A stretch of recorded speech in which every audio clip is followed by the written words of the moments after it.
कश्मीर का मेडल है, उसके बाद सियाचिन ग्लेशियर का मेडल है। भारत का नागरिक नहीं होता तो हमको पाकिस्तान से दिया है क्या? हमको तो भारत ने दिया है ना। किसी वार में या किसी ऑपरेशन में खत्म होने से और शहीद का दर्जा शुरू में मिल जाता है। हम तो देश का नागरिक ही नहीं फिलहाल। बांग्लादेशी है, हम तो भारत इंडियन का आदमी है। बांग्लादेश तो हम देखा भी नहीं है, सुना भी नहीं है। तो बांग्लादेशी इंतजाम हमको क्यों लगाता है, क्यों करता है? इससे तो हम मर जाना ठीक है, जिंदा रहने से मरना ठीक है। हमारी भाई की तरह मैं देश की फौजी बनना चाहता हूँ, लेकिन हमारा विदेशी केस डाल दिया। हम कैसे फौजी बन सकते हो? जिनकी जवानी बीत गई फर्ज निभाने में, लहू से भीग गई वर्दी सरहद को बचाने में जख्म लिए तिरंगे को उठाने में, करगिल में जिस बहादुरी की हमने कस्में खाई थी, जिस्म को गलाकर जिन्होंने सियाचिन में शौर्य की रस्में निभाई थी, मुबारक हो। भारत माता के वो लाल अब सरकारी पर्चों में परदेसी हो चुके हैं। जो आदमी हमको पकड़ने के लिए आएगा तो तुम बांग्लादेश जाना पड़ेगा, तुमको ले जाएगा बांग्लादेश। हम जिंदा नहीं रहेगा, हम उसको मारेगा। हम असम में थे, जहां दो मुद्दे हर गली में गर्म हैं। पहला NRC यानी national register of citizens, Hindi में कहें तो राष्ट्रीय नागरिक रजिस्टर। मतलब असम में रहने वाले करीब 40 लाख लोग जिन्हें देश की नागरिकता सूची में जगह नहीं दी गई। और दूसरा मुद्दा डी वोटर यानी डाउटफुल वोटर यानी संदिग्ध मतदाता सूची, जिसे चुनाव आयोग ने तैयार किया है। इस लिस्ट में करीब 1,20,000 लोग हैं जिनके पास संविधान का कोई मौलिक अधिकार नहीं है, मतदान का अधिकार भी नहीं। हमारी मंजिल थी गुवाहाटी से कई मील दूर एक ऐसा गांव जहां इस डी वोटर लिस्ट की ईमानदारी और वर्दी की वफादारी के बीच एक बहुत गहरी लकीर थी। यह गांव था सोरू हरीद गांव, जहां हर घर में वतन के सिपाही रहते हैं, जहां हर परिवार का एक शख्स फौज की वर्दी में है, जहां सरहद पर लड़ने वाले तमाम फौजी घर पर खुद के हिंदुस्तानी होने का सबूत दे रहे हैं। फौज की वर्दी में, यूनिफॉर्म में जब हम किसी को देखते हैं तो हमारा क्या दिल करता है? उसको सलूट करने का मन करता है। लेकिन असम में सिचुएशन थोड़ी डिफरेंट है। आप भले फौज में कितने साल रहे हो, आपने सीमा पर भले कितना खून पसीना एक किया हो, जिस वक्त आपके नाम के आगे डी लग जाता है, मतलब आप डाउटफुल कैटेगरी में आ जाते हैं, उसके बाद वो सब बेमानी हो जाता है। उसके बाद आपने कहीं पर भी सर्विस की हो, करगिल में, सियाचिन में, कश्मीर में, उससे कोई फ़र्क नहीं पड़ता। आप एक डाउटफुल सिटीज़न हैं, आप एक ऐसे नागरिक हैं जिसका ये कहना मुश्किल होता है कि वो हिंदुस्तानी है या फिर बांग्लादेशी है। ना वो ज़मीन खरीद सकता है, ना वो कोई नौकरी कर सकता है। मतलब एक तरह से उसका एग्जिस्टेंस ख़त्म हो जाता है। इस गांव में हमने पहला दरवाजा खटखटाया एक ऐसे घर का जहां 5 में 3 बेटे वतन की वर्दी में हैं, 2 भारतीय सेना में, 1 CISF में। सोरू हरित गांव में करीबन 90% परिवार ऐसे हैं जिनका कोई ना कोई शख्स आर्म्ड फोर्सेस में है, फिर वो भले आर्मी हो, CISF हो, BSF हो, CRPF हो, मतलब हर घर से कोई ना कोई आर्म्ड फोर्सेस में ज़रूर है।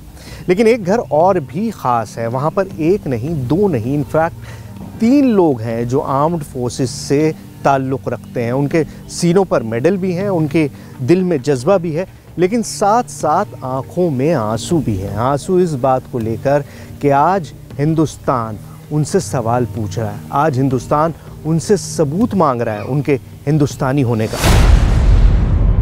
इस घर में हमारी मुलाकात हुई भारतीय सेना में सूबेदार शहीदुल इस्लाम से। हमारा घर इस जगह पे नहीं था।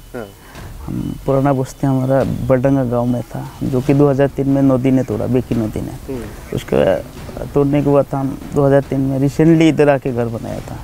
तो बॉर्डर पुलिस उसी के रिप्रेस देके 2003 में बांग्लादेश से आके बच्चा बोल के केस बनाया कि इधर का लोग है ही नहीं। जब मेरे को शुरू में मालूम पड़ा, 24 अक्टूबर 2018 को नोटिस दिया घर में, हमारा पिताजी, भाई और बाकी अपना सबका आप लोग का केस है। भाई किस चीज़ का केस है? आप लोग फॉरेनियर डाउटफुल केस है। और जब मैं भर्ती हुआ उस टाइम भी तो वेरिएशन हुआ है, पुलिस वेरिएशन दिया है।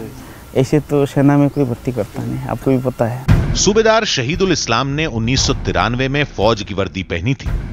26 साल से लगातार हिंदुस्तान की हिफाजत में सेना में शौर्य के 11 मेडल जीत चुके हैं। कश्मीर में 3 आतंकवादियों को मार चुके हैं, लेकिन घर पर एक अजीबोगरीब लड़ाई हारने के कगार पर है। कभी कारगिल जीतने वाला हीरो आज कचहरी के चक्कर काट रहा है। बोलता है मैं आप नागरिक नहीं, आप इसमें कोर्ट में जाइए, सिद्ध करिए अपना नागरिकता। क्या इस टाइम हम ड्यूटी करें या नागरिकता सिद्ध करें? आप खुद समझिए इस चीज़ को, हमारे पास तो इतना टाइम नहीं होता है।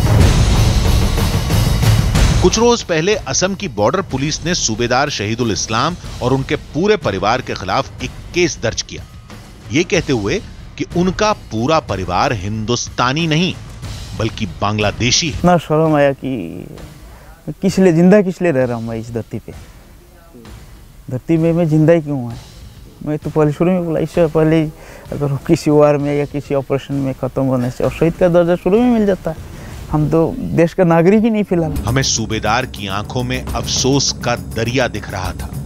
हम बहुत कुछ पूछना चाहते थे, लेकिन शहीदुल इस्लाम को कहीं और जाना था, अपने स्कूल, कुछ पुरानी फाइलों को खंगालने, ताकि अदालत में यह साबित कर पाएं कि वो हिंदुस्तानी है, हमारी और आपकी तरह खालिस हिंदुस्तानी। हम भी सूबेदार के साथ चल दिए। कुछ ही देर में हम शहीदुल इस्लाम के स्कूल पहुंच गए। टीवी कैमरा साथ था, इसलिए काम थोड़ी फुर्ती से शुरू हो गया। स्कूल की नई अलमारी से पुरानी फाइलें तलाशी जाने लगी। तमाम लोग जुट गए। हर फाइल की नाकामी शहीदुल इस्लाम की मायूसी बन रही थी। लेकिन फिर एक फटा पुराना रजिस्टर मिला, 1989 का रजिस्टर, जब शहीदुल इस्लाम 8वीं क्लास में थे। नाबा नूर हाई स्कूल, क्लास 8, ईयर 1989, और यहाँ पर नाम है 23 नंबर पे शहीदुल इस्लाम, ये इनका अटेंडेंस। स्कूल के 20 साल पुराने रजिस्टर में शहीदुल इस्लाम का नाम सामने था, लेकिन जब कारगिल के मेडल कम पड़ गए तो इस कागज पर यकीन कौन करेगा? जो टीचर हैं उनको जाना पड़ेगा और वहाँ जाके कोर्ट में ये गवाही देनी पड़ेगी कि उन्होंने पढ़ाया है। अगर वो नहीं होते, टीचर इस वक्त मौजूद हैं उनके हमारे सामने है। ये बताइए सर, अब आपको कोर्ट जाना पड़ेगा इसके लिए? हाँ, जाने दरकार है तो जाएगा। क्या क्या होगा वहाँ जाके? ये रजिस्टर्स लेके जाएंगे? लेके जाएगा। हाँ। फिर उधर देखेगा वो शहीदुल इधर पढ़ता है ना नहीं, वो तो इधर पढ़ता है, हम तो उसको पढ़ाता है, बचपन से पढ़ाया। हाँ, बचपन से पढ़ाता है। इस गांव में ये लड़ाई सिर्फ सूबेदार शहीदुल इस्लाम की ही नहीं है, कुछ यही लड़ाई भारतीय सेना से रिटायर हो चुके नायक मोहम्मद अजीजुर रहमान की भी है, जिन्होंने 17 साल देश की सेवा की। कश्मीर, सियाचिन, दिल्ली, असम, महाराष्ट्र, कई जगह तैनात रहे, लेकिन अब वक्त ऐसा बदला कि हिंदुस्तान में वोट भी नहीं कर सकते। बहुत खराब लगता है। क्या करेगा? हम माटी जमीन खरीदने नहीं सकता है, बिक्री करने नहीं सकता है, बैंक का अकाउंट नहीं खुलता है हमारा नाम पे, बांग्लादेशी है। हम तो इंडियन का आदमी है, बांग्लादेश तो हम देखा भी नहीं है, सुना भी नहीं है, तो बांग्लादेश इंतजाम हमको क्यों लगाता है, क्यों करता है? इससे तो हम मर जाना ठीक है, जिंदा रहने से मरना ठीक है। गलती किसकी है कुछ नहीं पता, बस इतना पता है कि जिस जिस्म पर 17 साल वतन की वर्दी पहनी वो हिंदुस्तान का नहीं हुआ तो किसी का नहीं होगा। जो आदमी हमको पकड़ने के लिए आएगा तो तुम बांग्लादेश जाना पड़ेगा, तुमको ले जाएगा बांग्लादेश, हम जिंदा नहीं रहेगा, हम उसको मारेगा मरेगा। ये मेडल देखिए, नागालैंड का मेडल है, कश्मीर का मेडल है, उसके बाद सियाचिन ग्लेशियर का मेडल है। तो ये हम आसाम भारत का नागरिक नहीं होता तो हमको पाकिस्तान से ये दिया है क्या? हमको तो भारत ने दिया है ना। जो तमगे होते हैं, मेडल जो होते हैं सीने पे लगाने वाले, ये ना तो आप बाज़ार से जाकर ख़रीद सकते हैं, ना आप किसी से उधार ले सकते हैं। ये एक जवान अपनी जाबाजी से, अपनी दिलेरी से हासिल करता है। और अजीज़ुर रहमान ने इंडियन फ़ौज में 17 साल की सर्विस में ऐसे 1-2 नहीं बल्कि 5 तमगे हासिल किया। लेकिन आज इन तमगों की उनके लिए कोई वैल्यू नहीं है, क्योंकि आज उनको ये कहा जा रहा है कि तुम हिंदुस्तानी नहीं हो, तुम बांग्लादेशी हो। कोर्ट से केस जीत लिया, हर चीज़ सामने हासिल कर दी, सामने पेश कर दी, लेकिन उसके बाद भी डी वोटर लिस्ट में उनका नाम है। आप और हम इलेक्शन की तैयारी कर रहे हैं कि हम जाके वोट डालेंगे, वोट डालने का जो अपना हक है उसको निभाएंगे, लेकिन यहाँ पर इनको डर ये है कि वो दिन कभी भी आ सकता है जब इनको पकड़ के ले जाया जाएगा और जेल में डाल दिया जाएगा और कहा जाएगा कि तुम हिंदुस्तानी नहीं हो, तुम बांग्लादेश चले जाओ। भारतीय सेना के जवान मोहम्मद आज़िद अली के परिवार की एक अलग ही लड़ाई है। जिनका नाम एनआरसी की पहली सूची में मौजूद था, लेकिन दूसरी लिस्ट आई तो पूरे परिवार का नाम गायब हो गया। पूछा तो कहा गया आपके खिलाफ नागरिकता से जुड़ा केस दर्ज हुआ है, लिस्ट में नाम होल्ड पर है। आज़िद अली दिल्ली में सेना की ड्यूटी पर हैं और गांव में पूरा परिवार यह साबित करने में जुटा है कि हम हिंदुस्तानी हैं। वो जो फौज में तुम्हारा भाई है उसको तो बड़ी प्रॉब्लम होती होगी कि वो कैसे आएगा, कैसे करेगा? हाँ, उनका तो बहुत प्रॉब्लम है। वो तो बहुत मुश्किल से आकर एक मरतबा हियरिंग करके गए हैं। अभी फिर हियरिंग के बुलाते हैं, फिर वो तो आ नहीं सकते, उधर वो ड्यूटी है। हमारे भाई की तरह मैं देश की फौजी बनना चाहता हूँ, लेकिन हमारा विदेशी केस डाल दिया। हम कैसे फौजी बन सकते हो? रुबुल अली के परिवार की कहानी हमें भी चौंका गई। रुबुल अली सीआरपीएफ में कांस्टेबल हैं, फिलहाल दिल्ली और उत्तर प्रदेश में चुनावी ड्यूटी पर हैं, लेकिन गांव में रोज फोन करते हैं बस ये पता करने कि उनके हिंदुस्तानी होने का सबूत मिला या नहीं, वो खुद वोट डाल पाएंगे या नहीं। तो किस तरह की परेशानी होती है? अब जैसे डी वोटर में नाम आ गया आपका, तो क्या डर है आपको? खूब डर है। डर है? डर है। क्या? डी वोटर चली चाकरी আছে, डी वोटर बनाলে চলিৰ অসুবিধা হ'ব আৰু আমাৰো डी वोटर অসুবিধা হৈ যাব, আমাৰ পৰিয়ালৰো। रुबुल अली तो बहुत परेशान होगा। हाँ सर, बहुत परेशान होता है। ये डी वोटर हमारा पापा को बना दिया, फ़ोन करता है घर में, वजह क्या होगा इधर। मैं ज़्यादा टेंशन नहीं देता हूँ, अच्छा अच्छा बोल देता हूँ, ठीक होगा ऐसे बोल रहा हूँ। फिर वो इलेक्शन ड्यूटी जाएगा दिल्ली में, फिर यूपी में जाएगा, फिर बिहार में आएगा। वो झारखंड में रहता है, बहुत परेशान है। वो झारखंड नक्सल के एरिया में होता है, सिग्नल का बहुत प्रॉब्लम होता है। मुझे बोला कि डी वोटर का क्या होगा, मैंने बोला ये सब छोड़ आप ड्यूटी करो। देश की खातिर मर मिटने वाले आज अपने ही वतन में परदेसी हो चुके हैं। ऐसा क्यों हुआ, कैसे हुआ, ये समझने के लिए हमने कई अधिकारियों के दरवाजे खटखटाए, लेकिन कहीं से कोई आवाज नहीं आई। नजर आए तो हर तरफ बहुत से मुरझाए, बहुत से लाचार, बहुत से बेबस चेहरे।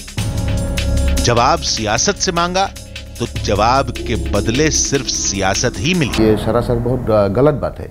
ये तो मैं भी मानता हूँ कि ये चीज़ें होने नहीं चाहिए था, लेकिन पिछले सरकार के टाइम में वो लोग ने ध्यान नहीं दिया। उन लोगों के गलतियों के कारण लोगों को ये झेलना पड़ रहा है। यहाँ सरकार जो है, सरकार ने बॉर्डर पुलिस के ऊपर में एक दबाव बना के रखा है कि उन्हें हर महीना एक डी वोटर्स आइडेंटिफाई करना है, उन्हें नोटिस देना है। अब जब डी वोटर उनको नहीं मिलता है तो वो क्या कर रहे हैं, किसी को भी अपना आधार मान के, उनको तो सरकार का दबाव है उनके ऊपर, जो भाजपा सरकार की दबाव बना हुआ है, तो वो क्या करते हैं कि नोटिस इशू कर देते हैं। अभी तो गवर्नमेंट ऐसा पॉलिसी ले कि बंगाली हिंदू को भी छोड़ दो, सिर्फ मुस्लिम के टारगेट करो। तो मुस्लिम को 1951 का कागज़ चाहिए और बंगाली हिंदूज को 2016 का कागज़ चाहिए। On the basis that means they are try to establish जे citizenship on the basis of religion करने का जो कोशिश यहाँ कर रहा है, ये सबसे आदमी का बहुत गुस्सा है अंदर में। असम के इस गांव में हमें दर्जनों परिवार, देश के दर्जनों सिपाही बस यही सवाल पूछते मिले कि जब हमें देश की खातिर हथियार उठाने का अधिकार मिला तो मतदान का अधिकार क्यों नहीं? हम वतन पर मर मिटने को तैयार हैं तो वतन में जिंदा रहने का अधिकार क्यों नहीं?